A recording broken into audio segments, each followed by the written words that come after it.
everyone. Welcome to another episode of the Anything Show. Today I have a very special guest. Ben Parr is graciously agreed to come on the show. Before I even had a name for the show, Ben said he'd come on it, and I said, I don't know what the name for this thing is going to be called. Is that okay? He said, yeah, I'll probably come on, but tell me the name first. So Ben's got a lot going on in his life, so we're happy to have him on here to talk about a number of different things. We're going to talk about a book, some of the articles that he's been writing lately, but we're just shooting the shit ahead of time. You are allowed to swear on the show, Ben.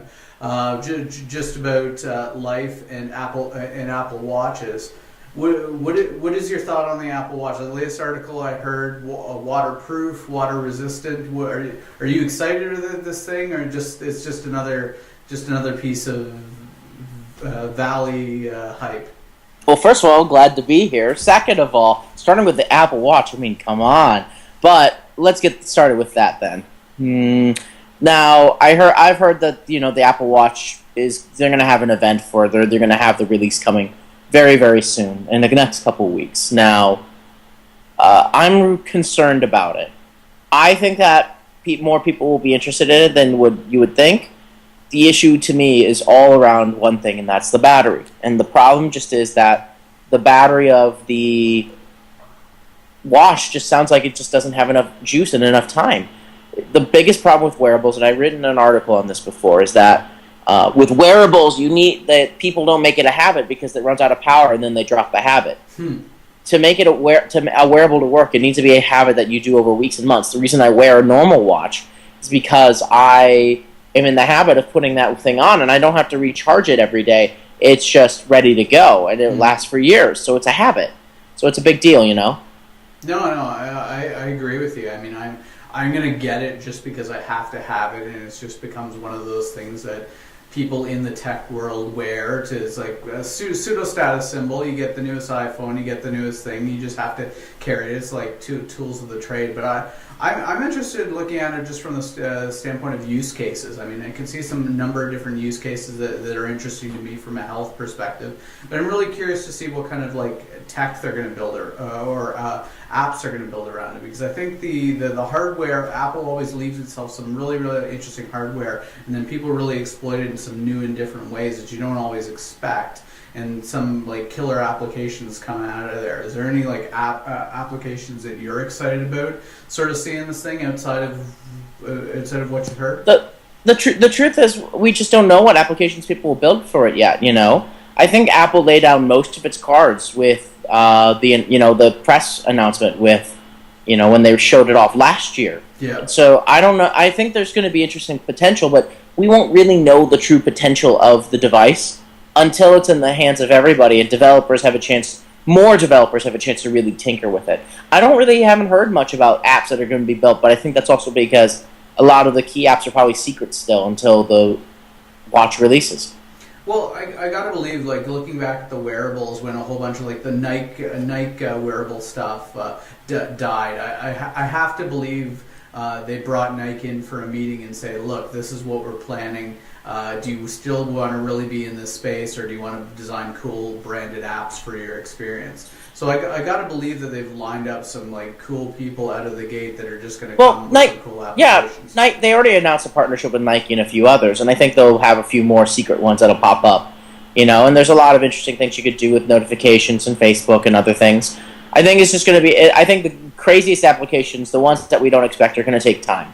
Yeah. This may be a thing where I'm going to still get the first generation watch because I get first generation everything. But I feel like this is one of those things where the second generation device is going to be far superior to the first generation.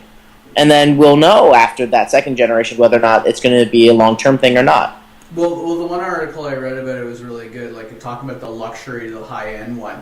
Why would you go out and there's rumors floating around, the gold-plated one with diamonds and this, that, and the other. The blinged-out one is $4,000 to $5,000. And you can make the argument for a traditional timepiece spending $4,000 to $5,000 because that's going to be timeless, versus a piece of technology. You're going to have a dated piece of technology surrounded by gold or otherwise.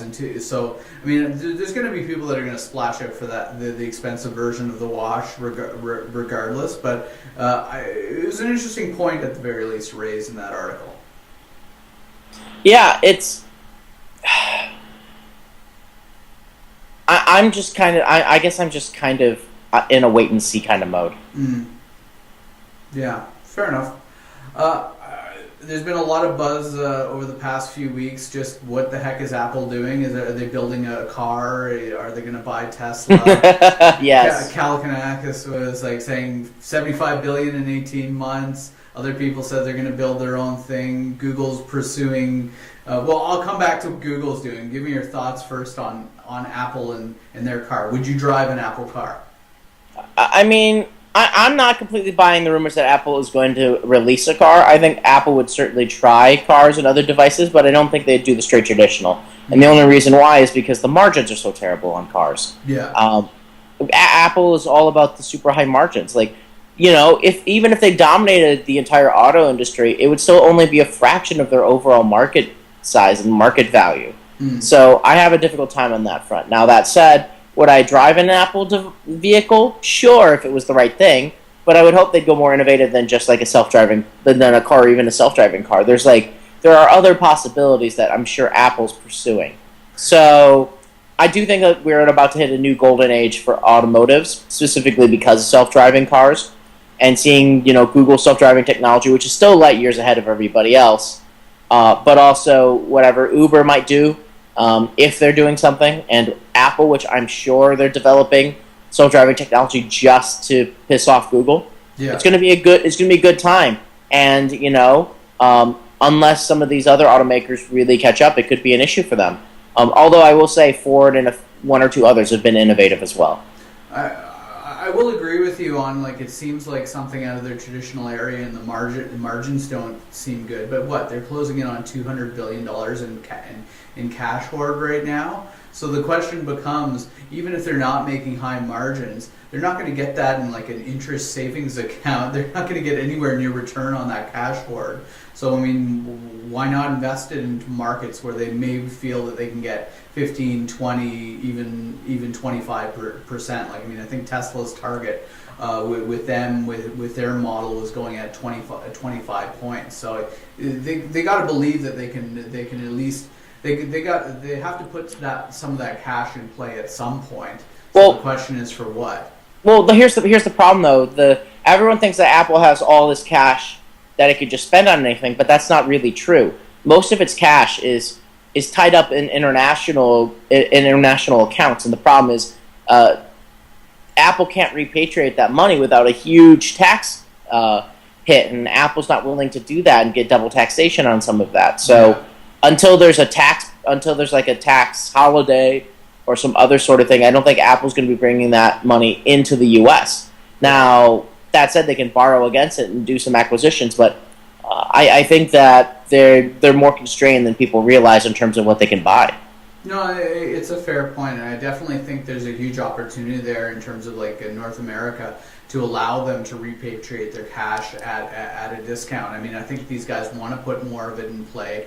Oh yeah, absolutely. And the trick is, like, I mean, that would be a huge cash influx. I mean, put aside just Apple's money, but I mean, how many other stuff is sitting in offshores? If they could bring that back and not get absolutely clobbered with tax, I mean, we talk about how much is coming out of venture capital or otherwise. I mean, that's a drop in the bucket versus like some of these large multinationals and what they'd be able to repatriate back into the country and use hopefully for reinvestment. But I think one of the biggest problems is people don't know what the heck to reinvest in. Like, I mean, there's a lot of money sitting on the sidelines, at least in terms of, in my perspective, from corporate America. I don't know what your thoughts are on that. My thoughts on bringing all corporate sidelines. I mean, yeah. So there's the whole economic question of what happens if you bring it all in. The one argument you could make is that it would be a huge boon to the U.S. economy having that money come in, because then those companies could make acquisitions, hire more people, do more things with it. There's also the argument to be made that that money would only go into the hands of, you know, the 1% and not go into the hands of everybody else and not really have much of an economic benefit. And those are like risk versus rewards that have to be weighed when it comes to doing something like repatriating all that money. I think right now that money for a lot of companies is not doing much good, and that there has to be some kind of good compromise to bring that money in at a much lower tax rate and incentivize companies to use the money that they just brought in to hire people and to make acquisitions. That's what I think. No, it's a fair point, and we'll see how it gets weighed. Well, I want to talk a little bit about you. I want to. I know a bit, quite a bit about your history, but I mean, you're here now. You're running your own VC firm. You have your own book. You're obviously well known from Mashable days. How did you get to this point? Did you like 15 years ago look at this and imagine yourself here, or just enjoying the ride and made some smart decisions along the way? Walk us through where you were 15 years ago and how you sort of got to this point. I just do stuff. Happy birthday. I just do. I thank you. I just do stuff. I'm not thinking too hard about like how far I've gone or if I could have imagined or what I'm projecting for the next couple. I'm just kind of like, I'm gonna go do this, and I'm gonna do this as well as I can, as strongly as I can, and that's it. Like, you just got to do what you can as best as you can. And for me, it's kind of just do that, and then I have larger goals in life. But they don't really involve around being the most famous, the most successful. It really revolves around what kind of impact I can make over the long term, and that's how I've always thought. So you get out of high school, what next? Just give us a brief history of Ben. I mean, let's see, high school in small town Illinois, head over to Northwestern University in Chicago, take a couple of years, and I started out in physics, and I wanted to build a space station. Then I switched over to science and human culture, which is the study of how science affects history, sociology, technology, and all these other industries, and politics and business. And that's where I got the entrepreneurial bug, because my mentors, Mark Ackler and Troy Heinekoff being the head of Techstars Chicago, Mark Ackler of Math Ventures. I learned so much from them. I worked on Facebook apps with them. I worked in other companies with them.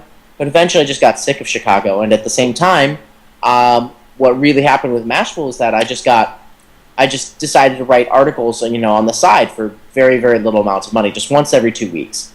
And I got introduced, and I had hit dig with my personal blog before, so they're like, sure, why not? And my articles performed really, really well, as you can imagine. I guess maybe not at the time, but still. And it just kind of snowballed to a point where I'm like, I need to move. And then Mashable made me an offer. Join us as an editor and move to San Francisco. And I'm like, I'm going to move to the Bay.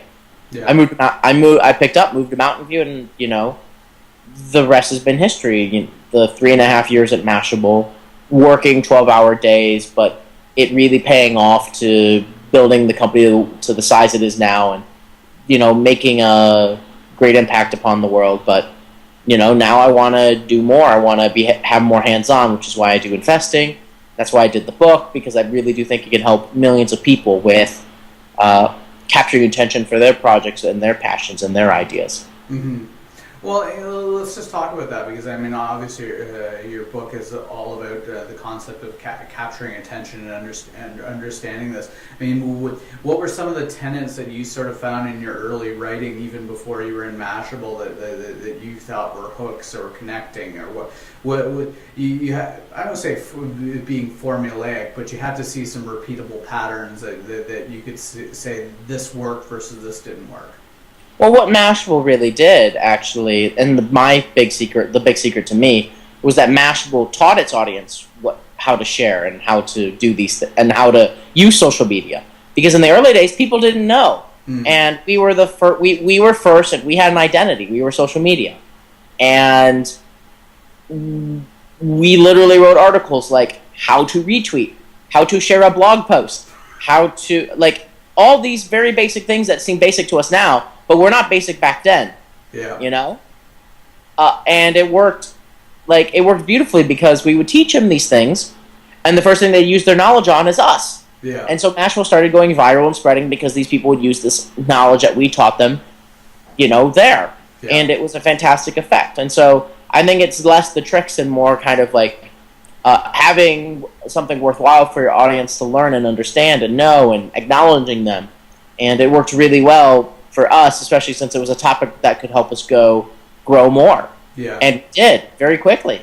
No, it's funny that you mentioned that. Just doing like tips and tricks about like social media, because to your point about writing articles and then started growing that. I mean, I didn't take it to as far a conclusion as you did, but I started writing articles for TechCrunch, and then I started writing more for TechCrunch. And next thing you know, I started getting a readership, and holy crap! Like I had one article like retweeted over 10,000 times, and that was like one of the coolest days in that. But to your point, the one article that was retweeted 10,000 times was my article with another social media individual, Amy Jo Martin, who talked about the future, or what she thought were the key trends for that year in social media. So it became very, like, I don't want to say self-propagating, but to your point, when you're teaching everyone for the first time to be quote unquote viral, I mean that's a perfect combination of intention of what you want to teach, but also getting the desired effect that you want out of the article. Yeah, it works really, really well, as Amy Jo knows. Yeah. So, like, what are you seeing in terms of like now in terms of social media? I mean, I think. Are things on the wane in your eyes? I mean, I know Twitter's a little bit concerned about their. That's a stupid statement. I'm sorry to tell you. Why, let me why explain why. Statement? It's a stupid statement. Now let me explain why. Two things. One, Okay. social media is not this new shiny thing. It's the backbone of communication on the internet. Yeah. Almost every product uses Facebook in some way or shape or form to run it. It's Facebook nowadays is like the phone system or the telegraph. It's the basic infrastructure. You're never gonna love Facebook, not necessarily, but Facebook, you're gonna always use Facebook because you need it. It's a part of you. You can't not have a cell phone. It's the same thing. Yeah. And it's so certain social media products are gonna live and die. Sure, Twitter's not growing too much anymore, but have you seen Snapchat? WhatsApp? Instagram? Yeah. I could go, Vine? Shots? I could go on and on.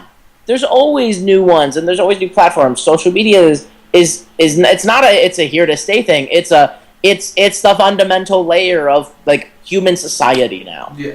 Well, and maybe that's a difference in the statement that I'm raising, is that because it's more ubiquitous and it's everywhere, and it is that layer that you don't necessarily recognize every point that you are doing social media. Every time you're in a game on your iOS and you're sharing your progress on whatever you did on X, or you're socially inviting someone into or just noticing that the games have built-in social networks. Mm-hmm. Now, I mean, when's the last time you went to a fax machine and telephone conference? It's been a while. This exactly. It's not new anymore. It's just the fundamental layer. You don't need a conference for something that's the fundamental layer. Mm. It's the same sort of thing now with social media. It's just a fabric of society.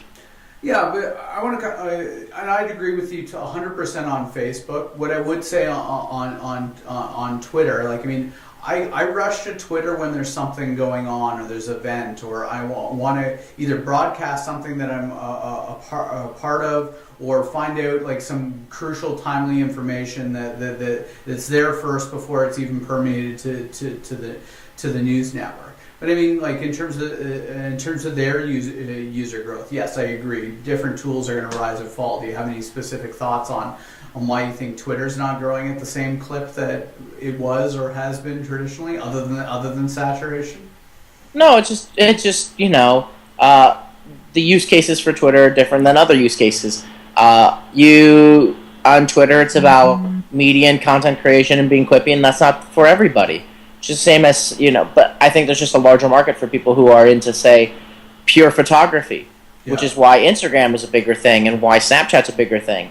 Yeah. Because it's easier to create content using Instagram than it is using Twitter. Even though it's under 40 characters, all you have to do is one picture, and there you go with Instagram. Fair. So it's hard to tell whether or not they could build new features into the product that would start the growth, or whether they could build in new layers or make it easier for somebody. Like, it's tough to tell. Like, this is a $1 billion question, multi-billion-dollar question, and it's Dick Costolo's question to succeed or fail with. And I'm hoping, and I think he'll succeed. But I'm also biased because he's a friend and I love him. Yeah, I know. I mean, I really love Twitter. I think it's a fantastic tool, and it's how I connected with so many really, really cool people. And I think what it provided, especially in the early days, is a level playing field to engage people that you wouldn't necessarily engage with, and get a quote-unquote audience with them, and allowed to build relationships and discussions and rapport, and then be able to in some cases more successful than other, port them off from online to offline and engage in real discussion. So, I mean, I thought that was quite honestly the early golden age of Twitter. I hope there's another golden age. I mean, some of the reporting that was done around some of the events that are going around the world, like Arab Spring and that, I thought that was quite revolutionary. Just sort of seeing things as it happened and watching governments or responding to it so adversely that they're banning these social tools. But yeah, I'm interested to see what the next chapter is. I mean, the definitely the initial chapter of the social media gurus, as it were, everyone running around and trying to teach everyone social media, I think is dead to an extent. And I don't know what this sort of the next chapter is going to be defined by. And I guess that's what I'm searching for, is what's the narrative. The narrative is that any kind of great application or product that builds great communities is going to be successful. And you see the next generation with things like, I think first generation is MySpace, Friendster,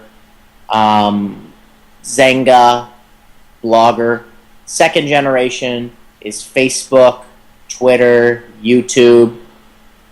Now we're in third generation, and I think that's Snapchat, Shots, WhatsApp, all these, and I think, and I'm trying to still figure out what the exact trends are, but I feel like social media comes in generational waves, and I think the story is just that it just becomes so prevalent it's like teenagers don't even think of social media versus not social media. It's all social media to them.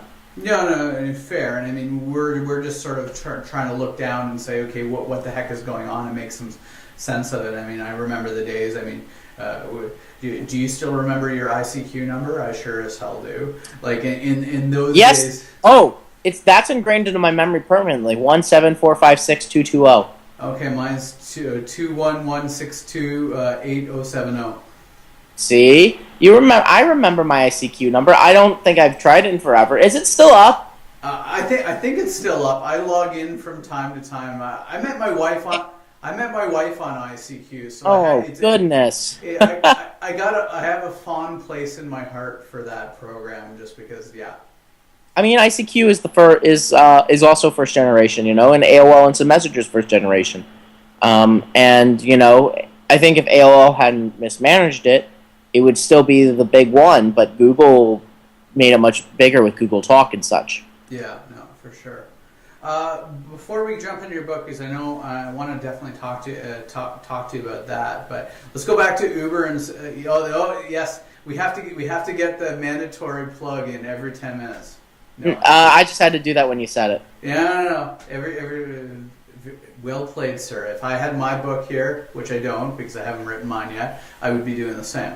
Going back to Uber and Google and the self-driving car, read a very interesting article about the sort of the waterline above and below the API in terms of like the automation of society or around us. And I look back on an article that very stupidly that I wrote 2 years ago about how you shouldn't build a business on an API call.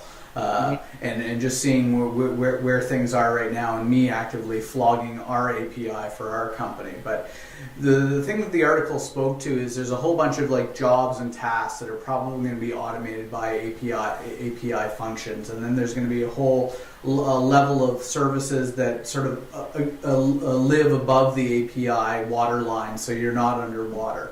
What is your sort of sense on things and where things are going in the whole API world, and how much things are getting automated, and how much of it, quite honestly, an impact that's going to have on the economy is literally droves of people that were doing mundane tasks are no longer doing those mundane tasks? Well, I think you're starting to hit on what I think is a much bigger issue. So I'm going to pivot this conversation just a little bit. Yes, those mundane tasks are getting eliminated by automation. But what I think you're really seeing in the long run is that the economy is fundamentally changing, and jobs are no longer going to be jobs. Like, the economy is going to be is fundamentally. Here's what I mean. Tell self-driving cars, right? 30 million people or so do some kind of job that requires transportation.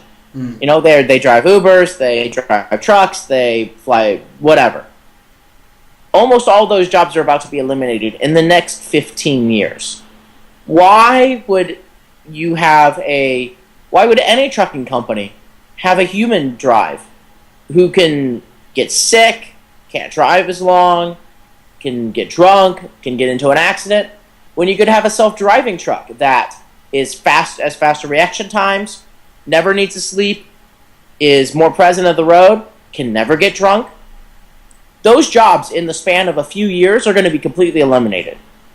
We're approaching an economy where we don't need every person on the planet working. We only need a fraction of them working. And the rest is automated. And as a result, what kind of economy? Are we ready for such an economy? What is that economy going to look like? Are we ready to handle that? Because these jobs that are disappearing, these manufacturing and others that are being automated, are not coming back. And soon transportation and a lot of other careers are going to disappear. And so what's going to happen? No, I totally agree with you. And I guess what I look at it is, I always look forward. I'm a big Star Trek fan, so I love the original series as well as even more the next. There you go. Even more the next generation.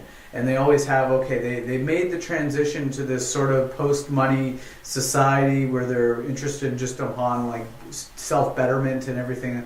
Effectively a fancy version of communism, and I don't like to throw that around because I think it gets labeled incorrectly. But the always thing that I wondered in the back of my mind is, well, what was that transition looking like? Because it can't have been good. There was this one episode where these people put themselves in cryogenic freeze, and there was this one banker that goes, well, I got all this accounts with money in it so I can use to spend in the future world. And it's like, well, you don't need that anymore. So I'm wondering what the hell this transition is going to look like, because I agree there's going to be so many people that don't need to be doing what they're doing in order for us to accomplish all the things that we do. And what does that what the hell does that look like? It's exciting, but at the same time it's freakishly scary because I don't know which direction it's going to head. It's going to be interesting to see. I don't think we're ready quite yet. I think it's going to be a shock to the system, and then we're going to see what happens after that. Yeah, no, it's going to be more than a shock to the system. I mean, seeing some of the early stuff that's already going on in Greece, and like austerity and all the things that are happening in Europe. I mean, they're not going to be able to create those jobs. Like, I mean, what are people going to do with themselves, or how are people going to live? Is like things like food sources get more and more control, supply for water, and then you have the means of, let's say, a certain percentage of the population no longer have the capability of earning a living because they're going to be fighting for all of those other jobs. I mean, there's also the potential where so much of it is automated that quality of life improves because things like food production and clothing production and housing production are automated. 3D printing, like I was on a radio show with Britt Morin and Randy Zuckerberg yesterday, and Britt Morin was talking about 3D printing clothes. Yeah. Like, that's really close. Yeah. That's almost here. You could be printing out whichever designs. People could be doing just 3D printing of all their clothes, and all you need is the materials. Mm. And then you could take that technology and you could bring it to places where they don't have the ability. Yeah. And then like people are working on 3D printing food. If you could do that, that could put a dent into world hunger. No, for sure. Like, I mean, we locally there's one group that's doing some really amazing thing, being able to 3D print anything, whether it be food. They had Nutella that you could print out, so literally you could put your thing on there and it could draw a funny pattern. No, I think there's definitely exciting times. Is what the heck is that transition looks like, and I think there's guys out there that have a real vision for the next 10, 15 years. I mean, Elon Musk will definitely put at the top of that list. Jobs before his passing, but I don't think there's enough transformative figures that really have a vision for what the next 15, 20 years are going to look like for the big stuff. I mean, there's lots of articles, for example, saying Silicon Valley doesn't tackle like big problems anymore, and I think that's an oversimplification. But I mean, who are those other people other than Elon Musk that are really going to do some transformative things? I mean, I think I invest in those on a monthly basis, but I'm biased.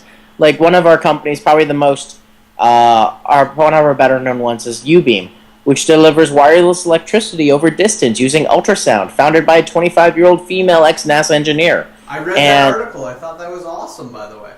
And I'm so happy to be an investor in that company. But yeah, there's plenty of companies like that are truly changing the world in some way. And that could change how all of society is run. There may no electrical outlets, no cords, none of that. That could be a huge boon to world economics and make energy easier to bring to other countries, because you could just, all you need is like a generator, and then everything else would charge remotely. So I guess I'm always optimistic about the future, even when we have issues and concerns that we have to overcome, like the environment and how we treat it, and automation and how that's going to affect the economy. But I'm optimistic. Yeah, me too. I mean, I think we're going to innovate our way out of this. I mean, I saw a whole bunch of stuff coming out about like fusion, an energy source. I mean, once we have the ability to get truly cheap renewable power, I think that's that's obviously coming through solar, as solar is getting cheaper and cheaper, and Elon's trying to find a way of storing it, or you have a like huge generation through things like fusion. But I think really the biggest, one of the biggest changes is going to come in the next 25 years along with automation is going to be a power revolution, because I believe that we have to find a better way of generating power, and I think we're on the cusp on a whole bunch of different areas. And to your point about Ubeam delivering it in different ways to really have an impact. But yeah, I'm optimistic too, but it's just going to be interesting to see how it plays out, because I don't think it's going to be as smooth as a lot of people think it's going to be. There will always be the road bumps and the speed bumps, but we get over those eventually. No, for sure. Well, let's talk about your book. What was the genesis of like coming up with this? I mean, obviously doing some of the things that you did with Mashable and talking about there we go, and getting people's attention and drawing people's eye to something. When did you know you wanted to write a book on it, and sort of walk me through the genesis of that?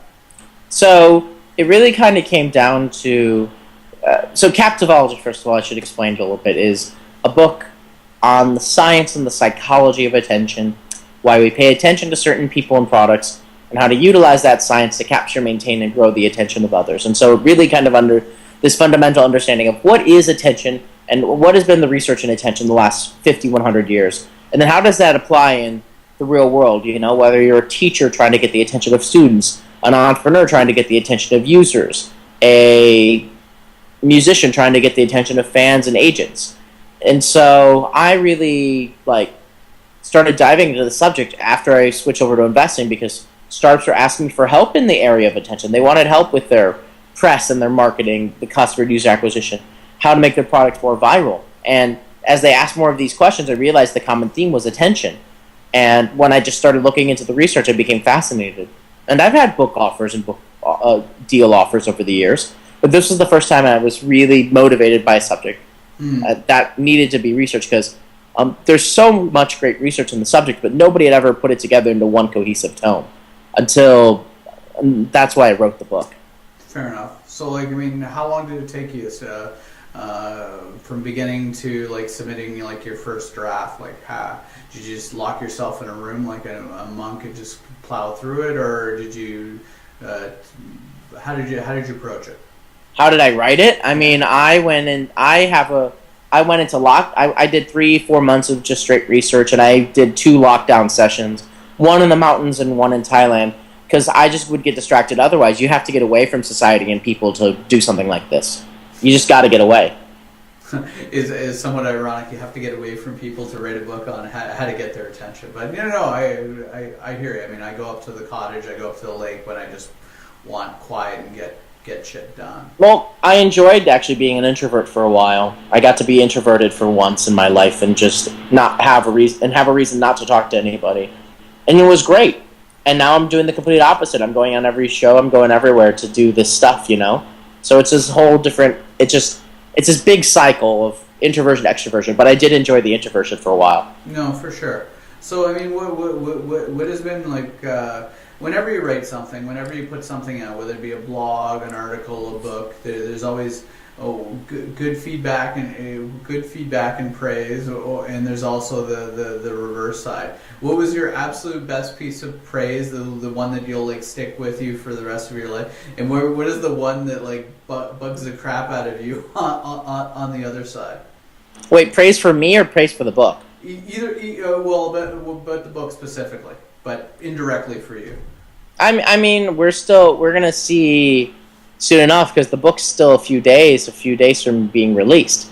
But I mean, I think the biggest thing I was really happy about, like Success Magazine wrote that it was an insightful book without being too geeky, and that kind of hit the theme of I tried to make the book meaty but make it accessible and not make it like a scientific textbook, but also not make it a marketing book. And for Success Magazine to see that I hit that balance made me very happy.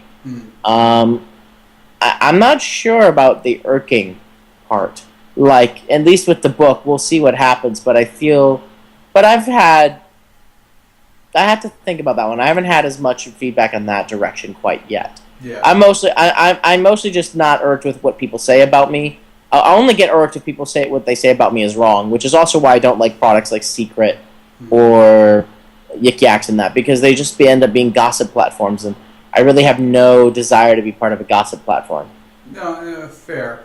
But I mean, there's always that one piece of criticism, the one, even though a person's trying to be glib or just they make a throwaway comment, and you remember that because you put your heart on your sleeve when you're going out there and making something. And maybe it's just it doesn't faze you, but I know historically when someone made that one comment and it's like you're stewing about it for a week and then you just have to let it go, otherwise it's gonna bug the crap. Let it go. I got turn away and slam the door. Okay, I'm good.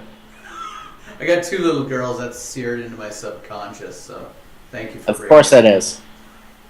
Disney's done a wonderful job with that platform. They know how to get attention.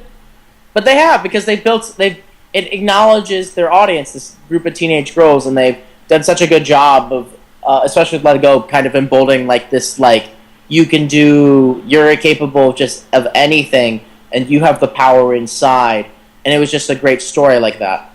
Yeah, no, it just connected with people on so many ways. That was the first movie I took my little girl to, and it'll be forever like in her conscious. And we went to hit up Disney World twice last year, and talking about an amazing way of getting attention, garnering attention, keeping attention. Those guys got it down pat. Yeah, Disney's the masters at it. Walt Disney is the king of it. Well, I'm curious to see how they're going to play it out, especially now owning the two, like obviously the Marvel universe, or at least a decent chunk of the Marvel universe, plus the Star Wars universe. Well, we've already seen what they've done with the Marvel universe. They've completely won with it. That's like one of the best entertainment acquisitions of the last decade. Yeah. They've done so well with it. The only better one is Pixar, and that's also a Disney acquisition. Yeah. So I'm not worried at all about them being able to do Star Wars. They have J.J. Abrams at the helm. There's very few directors more perfect for the role than him. Yeah. They're gonna kick total amounts of butt with this. So Disney every single time has done it right. I really hope so, because I remember that sinking feeling in 1999 when I was sitting at 12:05 watching the opening sequences from like Star Wars: The Phantom Menace, and I'm watching this and I'm like sort of like not acknowledging that this is not as cool as I had hoped it to be, but on some sort of subconscious level I knew it in my heart, and then only after do I finally acknowledge, yeah, parts of that really sucked. So I'm really hoping I don't have to go through that experience again. I just remember that I remember what I was wearing, remember what I was, yeah, it just bugged the crap out of me. I got it. back to your book. So where are you going to promote this sucker? Everywhere. I'm going to New York starting on Saturday. New York, LA, San Francisco, Chicago, DC, Boston, Austin for South by Southwest, Seattle, Las Vegas. I'll be in every major city over the next couple months. It's just what you do. No, I'm looking forward to it. Okay. Well, you're going to be exhausted by the end of it, because I remember those travel junkets for work, and it'll absolutely kill you. But I think it'll be an awesome ride for you. Is there anything that you're looking like now that it's done and out there, particularly like South by Southwest has got to be a good stop for you? I mean, very compatible audience. I'm giving a keynote at South by on that Sunday morning. Everyone should go. It's going to be a fantastic time. Yeah, no, absolutely. It's my peeps. I'm going to have some amazing other things happening at South by, so everyone should watch out for that. Fair enough. Well, I wanted to sort of segue, unless you want to get into some other sweet plugs for the book.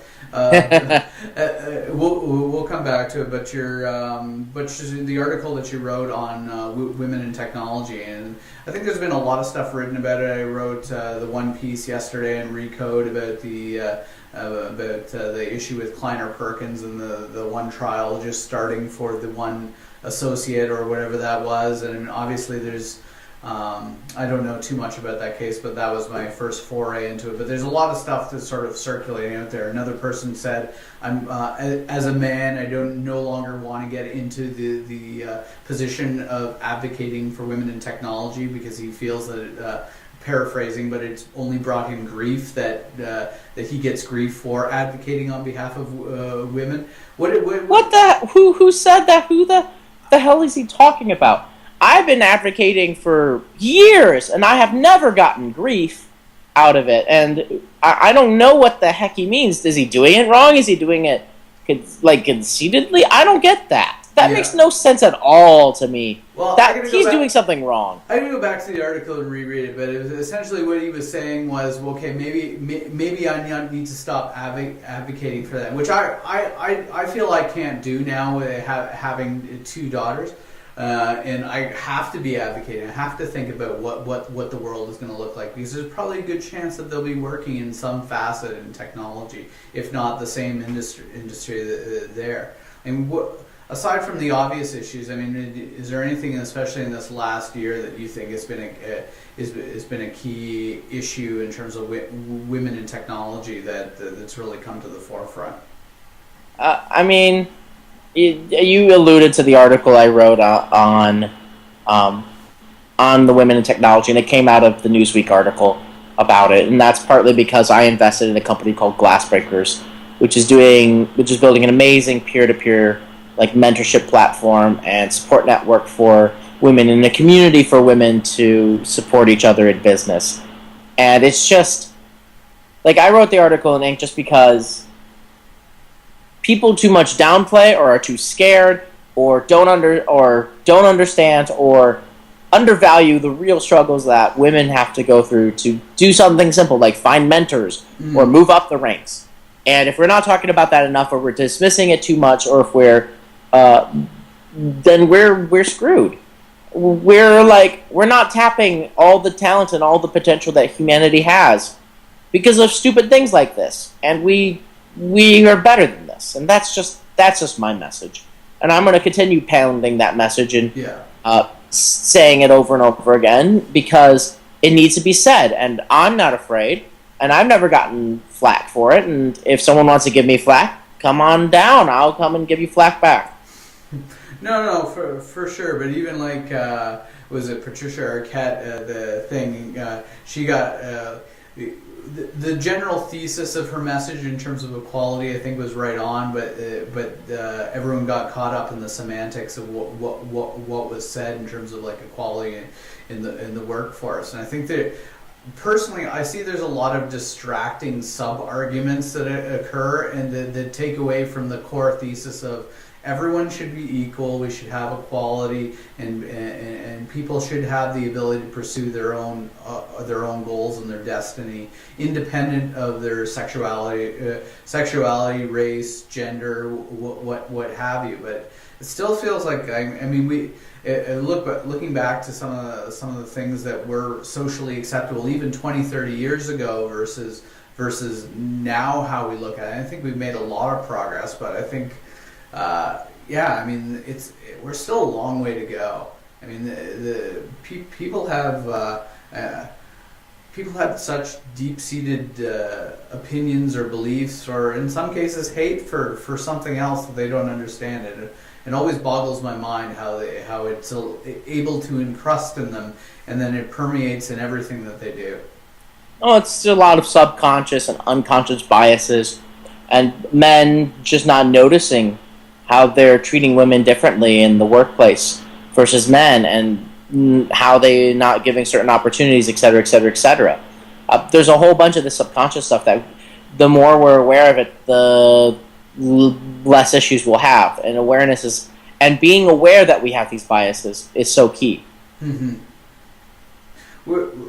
It's interesting. It's something as simple as Lego with my daughters. So I've been. We went and built a whole bunch of Lego together because I didn't want her to get a whole bunch of toys that are just essentially plastic, whatever. And she loves her dolls and that sort of thing. But we've been trying to focus on Lego and building and doing stuff together. And just seeing the Lego, it's got over the last 20, 30 years, it's gotten a lot more pink.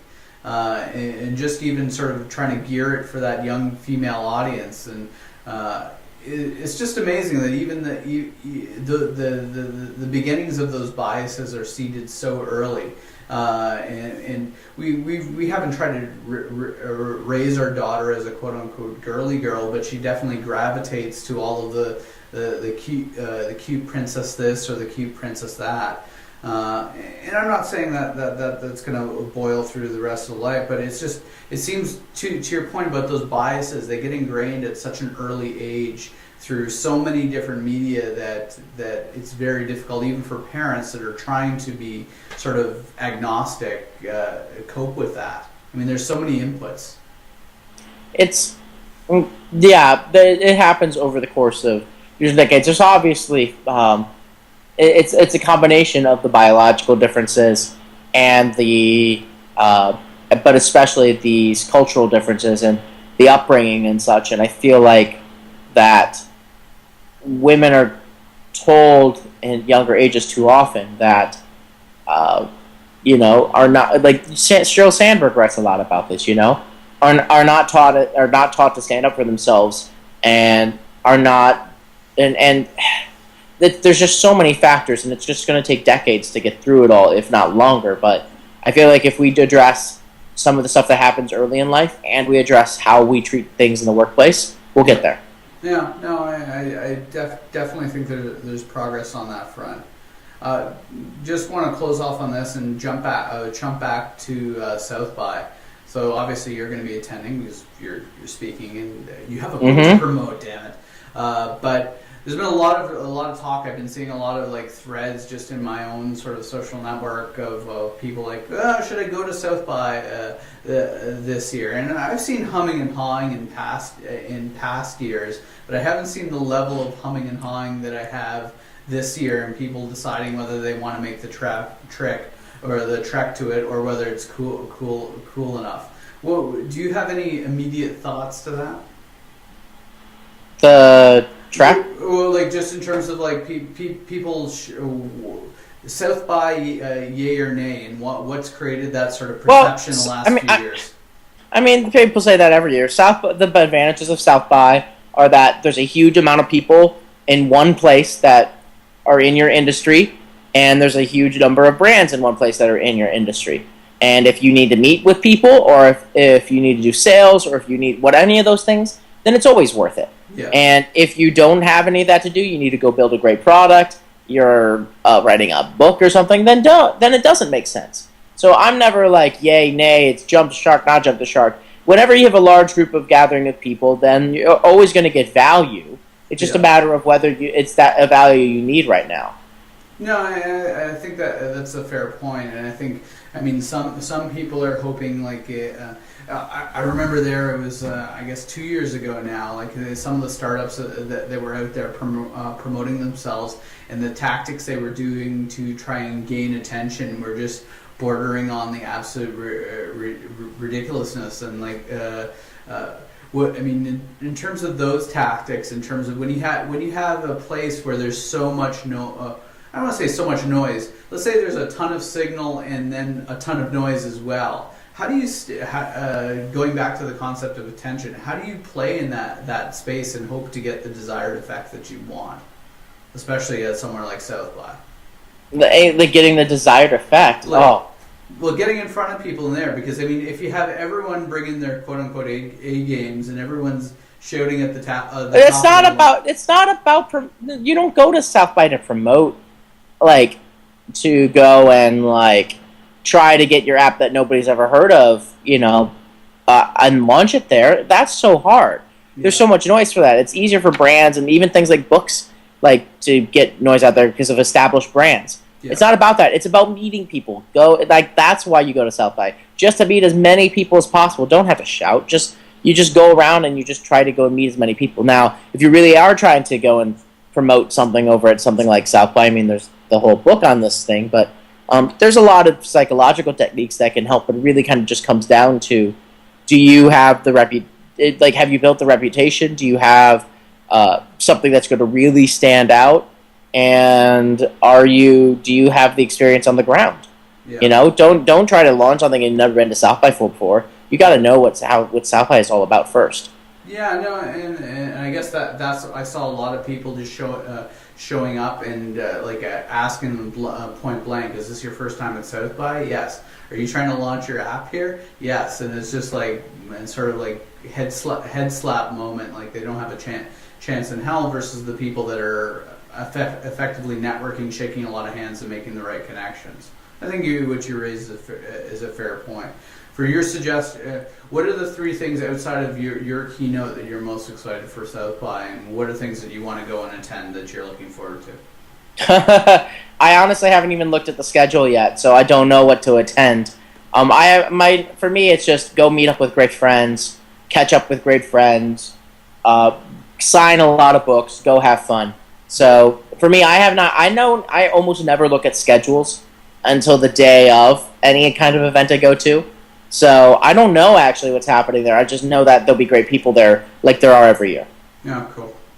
Well, I'm just going to sort of close off now. I really appreciate that you coming on, chatting about your book, and always a wide variety of topics. We'll be sure, if you're so inclined, to have you on again sometime. Maybe after your tour, you can sort of give a debrief and some crazy stories from the road. I'd always like to hear those. Thanks for coming on the Anything Show, and we'll look forward to hearing how the launch goes, and obviously how things go at South by. I appreciate that, and for anyone who's watching, Captivology.com, or just search Captivology at Barnes & Noble, Amazon, everywhere else. That's how you plug. That's a good plug. Well, thanks, Ben, for appearing on, and we'll have you on the show again. Sounds good. Thanks again.